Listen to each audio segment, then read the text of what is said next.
अरे सर क्या बात है राज भैया। अब लाइव आ गया ऊपर, लाइव टच कर दूं लाल से? हम्म, टच कर दूं? जय श्री राम। आपसे फोन बात होती रहेगी कि बंद करूंगा? मेरे पास आ गया, मैं बस देख लूं, बस आपको बता दूंगा, मेरा फोन काट दीजिएगा। जी। हाँ सर, बहुत अच्छा सर, फोन काट दीजिएगा। हल्का ठीक, सा कैमरा पीछे कर दूं मोबाइल? हल्का सा नीचे, खाली हल्का सा नीचे। ठीक है।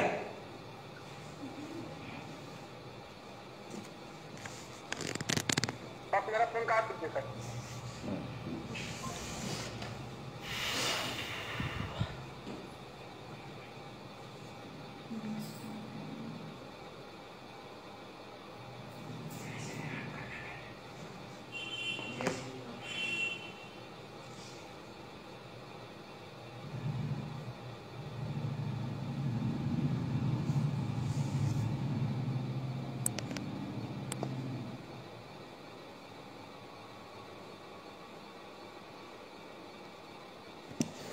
सभी स्वजाति बंधुओं को मेरा प्रणाम, भाइयों एवं बहनों को मेरा प्रणाम। मैं मानस वर्मा, मध्य प्रदेश उच्च न्यायालय जबलपुर में 2005 से अधिवक्ता के रूप में अभ्यासरत हूँ। मुझे महासभा की ओर से ये बोला गया, आदेश किया गया कि आप अपने क्षेत्र के बारे में कुछ जो भी आप उचित समझे वो मार्गदर्शन समाज को प्रस्तुत करें। सर्वप्रथम मैं अपने बड़े पूजनीय और जो भी हमसे समाज में वरिष्ठ हैं उन सबको प्रणाम करता हूं, और डॉक्टर साहब की पुण्यतिथि में मैं उन्हें श्रद्धांजलि अर्पित करता हूं। डॉक्टर साहब का जाना हमारे समाज के लिए बहुत बड़ी क्षति है।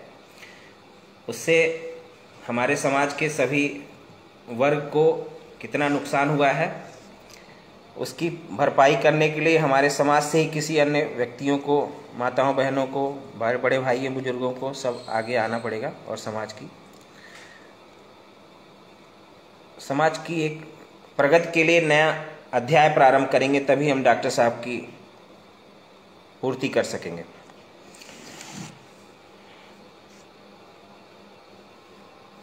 मैं सर्वप्रथम निवेदन करता हूं आप सबसे कि हमारे जीवन में हमारा देश सर्वप्रथम होता है। देश के बाद राज्य, राज्य के बाद समाज, समाज के बाद परिवार। हमारा देश यदि सुरक्षित है तो हमारा राज्य सुरक्षित है, हमारा समाज सुरक्षित है, हमारा परिवार सुरक्षित है। हमारा परिवार सुरक्षित है, उसी क्रम में असेंडिंग ऑर्डर डिसेंडिंग ऑर्डर, माने घटते क्रम में और बढ़ते क्रम में वही चीजें हैं।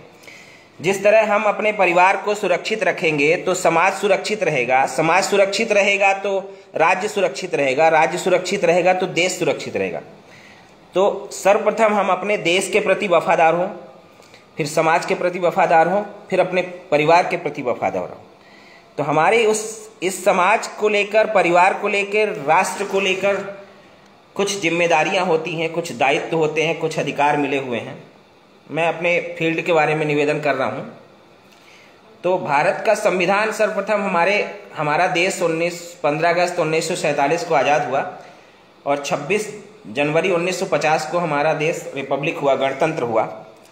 तो हमारे देश को चलाने के लिए उस समय पर अंग्रेज हमारे देश को छोड़ के गए, तो उस समय हमारे देश में पोहापोह की स्थिति थी कि किस तरह से देश को चलाया जाए, किस संविधान के हिसाब से चले देश, और किसकी मान्यता होगी, कौन सर्वप्रथम होगा, कौन सर्वोपरि होगा। इस बाबत हमारे देश में एक संविधान सभा का गठन किया गया। उस समय के जो वरिष्ठ हमारे स्वतंत्रता सेनानी वगैरह थे, एक संविधान सभा का गठन हुआ और उनके कंधों पर बहुत बड़ी जिम्मेदारी दी गई कि संविधान बनाया जाए। उस संविधान के माध्यम से हमारा देश जो है प्रगति करे और आगे बढ़े। तो भारत का संविधान आप सभी को मालूम है क्या है, कैसा है। अब कुछ जानकारी ना हो तो उसके लिए मैं थोड़ा सा निवेदन कर रहा हूँ, जो मैं एक साधारण सी बात है। एक की किताब होती भारत का संविधान, कॉन्स्टिट्यूशन ऑफ इंडिया। तो ये कॉन्स्टिट्यूशन ऑफ इंडिया जो हमको भारत का संविधान हमें संविधान सभा ने दिया, इसके अकॉर्डिंग हमारा देश चलता है। पूरा देश कानून पूरे नागरिकों के इसमें अधिकार दिए हुए गए हैं, दायित्व दिए गए हैं और राज्यों के कर्तव्य दिए गए हैं। बहुत सारी इसमें पार्ट्स हैं, पर इसमें दो चीज़ें मैं निवेदन करना चाहता हूँ आप सभी से। निवेदन ये है, पहला कि भारत के संविधान में राइट्स मिले हुए हैं। राइट्स मतलब अधिकार। एक आम व्यक्तियों को, आम नागरिकों को, भारत के आम नागरिकों को अधिकार मिले हुए हैं, राइट्स बोलते हैं इंग्लिश में। उन अधिकारों का फोर्स, उन अधिकारों को अनुच्छेद 12 से लेके अनुच्छेद 21 तक इंपॉर्टेंट अधिकार हैं। उसके बाद हमारे जैसे अधिकार होते हैं, हमको सड़क पर चलना, धर्म की स्वतंत्रता, व्यक्ति के कार्य करने का या कार्यवृत्ति करने का अधिकार, मतलब कि हमको पूरे भारतवर्ष में कहीं भी आप कोई भी व्यापार करने की स्वतंत्रता दी गई है। एक साधारण सी हमारे समाज में अधिकतर लोग व्यापारी हैं, तो उससे मैं निवेदन कर रहा हूं कि जो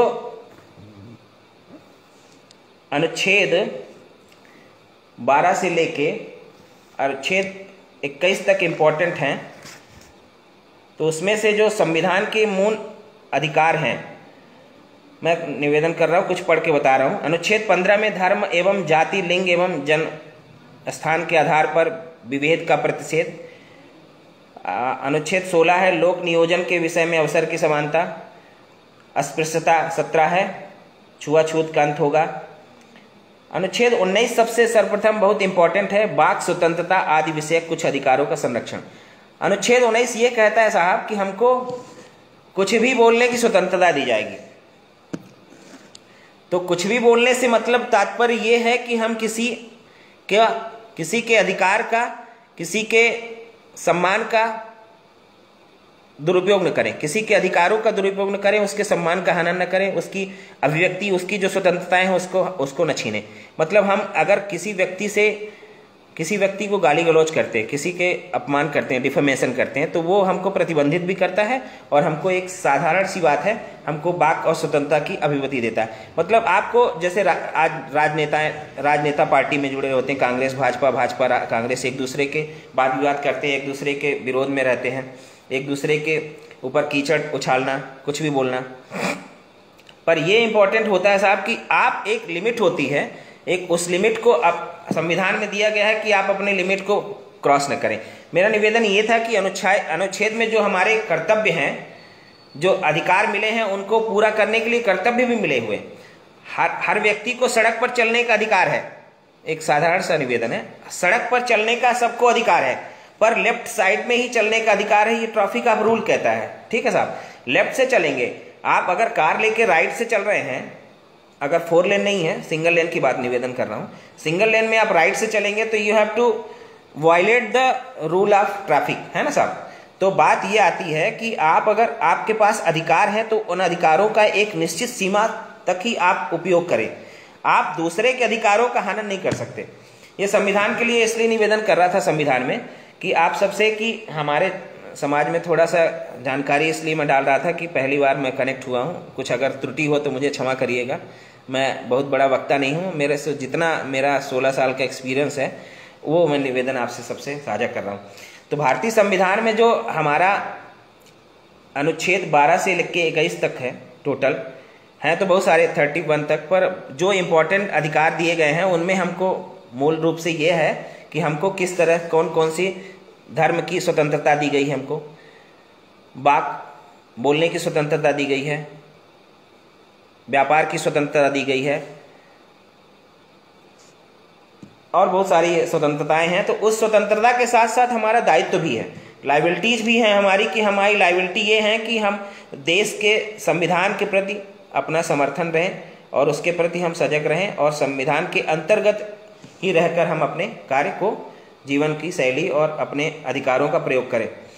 सेकंड स्टेप में आ रहा हूँ, निवेदन ये कर रहा था मैं आप सबसे कि हमारे देश में, हमारे समाज में, हमारे परिवार में, आस पड़ोस में, हमारे अपने समाज में भी कितनी सारी छोटी छोटी कुरीतियाँ चलती हैं दहेज प्रथा वगैरह की। तो सेक्शन 3 और 4 जो दहेज प्रतिषेध अधिनियम है साहब, मैं उसके लिए निवेदन कर रहा था। डॉवरी एक्ट है, डॉवरी एक्ट में सेक्शन 3-4 में हमारे एक इतने सारे केसेस आते हैं मेरे सामने, मैं अपना अनुभव साझा कर रहा हूँ आप सबसे।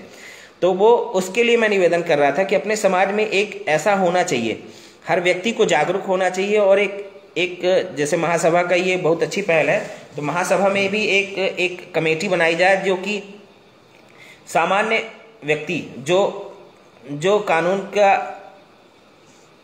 के प्रावधानों को जो नहीं जानता, तो उसमें कुछ लोग ऐसे रहे जो कानून की धाराओं और कानून के बृहद नॉलेज रखते हो, वो अवेयर हों।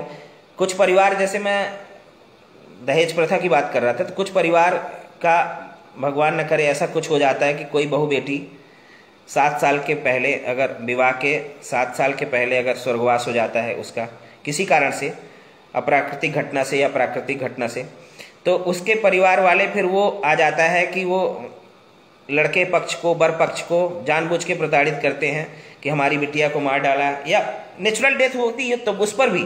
तो मैं वही अवेयर करना चाहता हूँ, वही निवेदन करना चाहता हूँ। इस तरह से समाज में हमारे बुरा प्रभाव पड़ता है, कुरीतियाँ जन्म लेती हैं। आप जब तक उसके परिवार की, और फिर उसमें भी क्या होता है भाई साहब, आप सबसे निवेदन है कि उसमें भी अगर कुछ लोग पैसे लेते हैं 4 लाख, 5 लाख, 2 लाख, 1 लाख, जितनी जैसी हैसियत होती है, उसके बाद भी फिर वो बयान वगैरह बदल देते हैं फर्स्ट स्टेज में जाके। ऐसे में क्या पूरा परिवार नष्ट हो जाता है। एक कन्हवारा का केस मेरे पास आया था। एक बहुत बुजुर्ग से बाबूजी आते थे हमारे पास, उन्होंने केस तो किसी और को दे रखा था, पर मैं इसलिए अनुभव साझा कर रहा हूँ कि उनकी बहू का स्वर्गवास हो गया, किसी माने अप्राकृतिक घटना के द्वारा उनकी मृत्यु हो गई। तो उनके ससुराल पक्ष वाले, मतलब उनके बच्चे के ससुराल पक्ष वालों ने उनके घर के सभी व्यक्तियों को, उनके दोनों बच्चों को और एक बहू को और बच्ची को और उसके पति को, सबको जेल में रखवा दिया। 3 महीने से लेकर 1 साल तक वो परेशान रहे। उसके बाद उन लोगों के बयान कोर्ट में हुए, मृतिका के माता पिता के, और उन लोगों ने कुछ आपसी समझौते के बाद उन्होंने उसको समाप्त कर दिया। तो मेरा निवेदन ये है कि आप किसी परिवार में, अपने समाज के ही किसी परिवार में नई जब रिश्तेदारी हम करते हैं, तो इतना हमारा, जब रिश्तेदारी नई करते हैं या पुरानी रिश्तेदारी रहती है, तो नई रिश्तेदारी जब हम करते हैं तो इतना प्रगाढ़ होता है हमारा। तो वो प्रगाढ़ जो होता है, तो दहेज के लिए थोड़ा सा, अगर मान लीजिए आपकी पुत्री किसी कारण से, आपका भगवान, मृत्यु और जीवन तो ऊपर वाले के हाथ में है, तो अगर मृत्यु हो गई तो उसमें पूरे परिवार को समेत पूरा परिवार नष्ट हो जाता है, उसको सबको जेल में डाल दिया जाता है। तो मैं वही निवेदन कर रहा हूँ आप सभी से, समाज के सभी बुजुर्ग और प्रबुद्ध व्यक्तियों से, आप सभी से निवेदन कर रहा हूँ कि अगर कोई घटना घटती है तो उसके पहले जांच होनी चाहिए कि वाकई में क्या वो परिवार आपकी पुत्री के लिए, आपकी बेटी के लिए, आप ऐसी स्थिति में लाने के लिए जिम्मेदार था कि नहीं था। ये इम्पोर्टेंट। दूसरा फैक्ट मैं ये निवेदन कर रहा था कि आजकल छोटी छोटी बातों में धारा 13 हिंदू विवाह अधिनियम की होती है, विवाह विच्छेद हो गया, तलाक हो गया, पति पत्नी का मेल नहीं खाना। हिंदू विवाह अधिनियम की धारा 13 में ये प्रावधान है कि अगर किसी कारण से, उसमें 7 कारण हैं, 7 के बहुत सारे दृष्टांत हैं, कुल मिला के 21 कारण होते हैं, कि अगर पति पत्नी किसी कारण से आपस में सामंजस्य नहीं बनता दोनों का, तो वो किसी स्टेज में, पति चाहे तो, पत्नी चाहे तो, किसी भी सक्षम न्यायालय में, जिला वर्ग में होता है कुटुंब न्यायालय और तहसील क्षेत्र में होता है एडीजे कोर्ट, तो उस कुटुंब न्यायालय में जाकर एक दूसरे से विवाह विच्छेद कर सकते हैं। इसका भी मिसयूज बहुत हो रहा है। हमारे समाज में विवाह होता है तो विवाह के लिए, विवाह को चलाना, विवाह हमारे हिंदू धर्म में ये माना जाता है कि 7 जन्मों का विवाह जो होता है 7 जन्मों के लिए होता है। हम जब जुड़ते हैं एक दूसरे से तो 7 जन्म के लिए जुड़ते हैं। तो धारा 13 हिंदू विवाह अधिनियम की यह कहती है कि किसी कारणवश यदि पति पत्नी आपस में सामंजस्य नहीं बन रहा है, उनका जीवन आगे व्यतीत होना नहीं, चल पाना सुनियोजित नहीं है, उस कारण पर न्यायालय को आप एक याचिका प्रस्तुत करेंगे और उस याचिका में आपका विवाह विच्छेद। न्यायालय को अगर प्रतीत होता है कि आप दोनों एक साथ, पति पत्नी एक साथ अपने जीवन को निर्वाह नहीं कर सकते, तो वो विवाह विच्छेद की याचिका स्वीकार करते हुए दोनों को अलग अलग कर देता है। उसमें कंडीशंस हैं। निवेदन यही था आप सभी से कि छोटी छोटी बातों में हमारे बीच में एक छोटा सा दृष्टांत प्रस्तुत कर रहा हूँ। अभी मैं 23 मार्च 2020 में लॉकडाउन लगा था, उसके पहले एक निशा मरावी और निरंजन मरावी का केस मेरे पास आया था। निशा मरावी और निरंजन मरावी दोनों पुलिस में हैं, आदिवासी समाज के हैं। तो इसमें छोटी सी मिसअंडरस्टैंडिंग के कारण दोनों न्यायालय में पहुंच गए और दोनों का तलाक हो गया। दोनों परिवार के जो सीनियर सिटीजन थे, माँ बाप थे, बब्बा दादी थे, दोनों, वो काफ़ी प्रयास किए कि दोनों का सामंजस्य बना रहे और परिवार चलता रहे। पर उन दोनों ने पर्सनल एक की गलती के कारण क्या हुआ था कि निशा जो यहाँ पुलिस लाइन में जॉब करती है, कांस्टेबल है, और निरंजन जो है तो यहाँ सिंगल स्टार है, असिस्टेंट सब इंस्पेक्टर है। तो इनके बीच में क्या हुआ साहब कि मिसअंडरस्टैंडिंग ऐसी हुई कि वो निशा जो है तो घर आती थी तो खाना ना बनाए, बाई लगाई थी खाना बनाने के लिए, बर्तन के लिए, झाड़ू पोछा, कपड़े के लिए सब। जब आए फ़ोन में अपनी माँ से बात कर रही है। जब ड्यूटी से घर में आए तो 24 घंटे, मतलब ड्यूटी मान लीजिए 8 घंटे की ड्यूटी है, उसके बाद 4 घंटे, 3 घंटे, 2 घंटे, माने कहने के निरंजन का ये आपत्ति थी। उसकी जो केस बना था वो ये था कि मैं जब आता हूं तो मेरे लिए मेरी पत्नी के पास समय नहीं रहता। बात करती, अपने मायके में बात करेगी, अपनी बहन से बात करेगी, अपनी माँ से बात करेगी, और यहाँ की बात, हमारे घर की बात वहाँ पहुँचाएगी, वहाँ की बात। एक ये वही निवेदन कर रहा था कि ये हमारे सोशल मीडिया और ये मोबाइल फ़ोन है, इसका बहुत मिसयूज हो रहा है हमारे समाज में, और इसके कारण बहुत सारे घर टूट रहे हैं। यही आपसे प्रार्थना है, सभी से निवेदन कर रहा हूँ मैं। ये चीज़ें हमारी आपकी सुविधा के लिए बनाई गई हैं, ये बताने के लिए नहीं बनाई गई हैं कि आज सब्जी घर में किस चीज़ की सब्जी बनी है। सब्जी में नमक कम हो गया तो सासू माँ ने आज ऐसा कहा, मेरे पति ने आज थाली फेंक दी, आज गाली दे रहे थे। ये सब छोटी छोटी बातें आप यहाँ से वहाँ आदान प्रदान करेंगे तो ऐसे में समाज और परिवार टूटता है।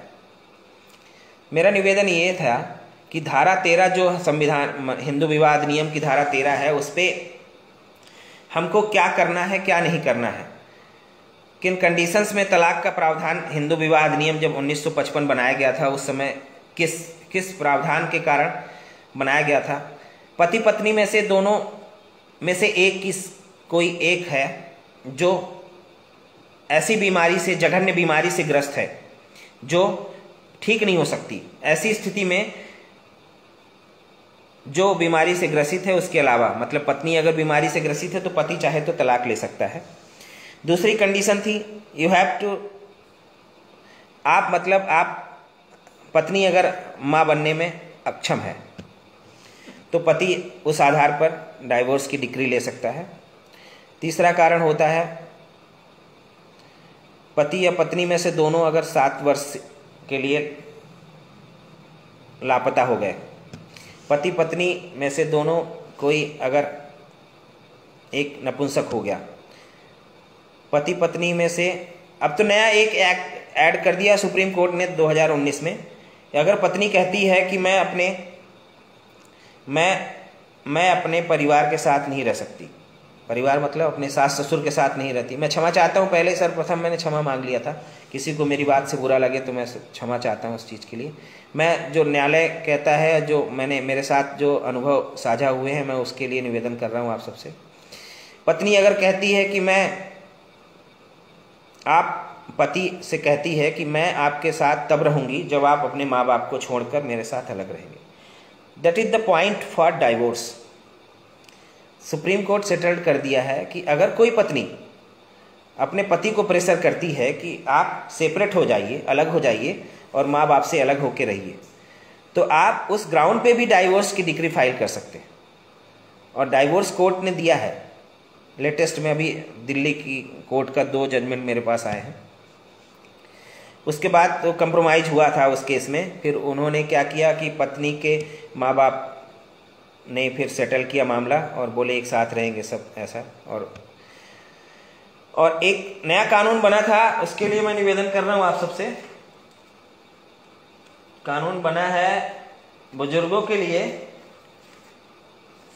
माता पिता और वरिष्ठ नागरिकों का भरण पोषण तथा कल्याण अधिनियम 2007। ये अभी मध्य प्रदेश के लिए बना है, पूरे देश में बन सकता है आगे चल के। ऐसे पुत्र, ऐसे पुत्रियां जो अपने माता पिता का भरण पोषण नहीं करते बुढ़ापे में, माँ बाप को अलग कर देते हैं, तो माँ बाप चाहें तो अपने मध्य प्रदेश में तो SDO is the competent authority. SDO मतलब कि अनुविभागीय अधिकारी, एसडीओ या एसडीएम जिसको कहते हैं अपन।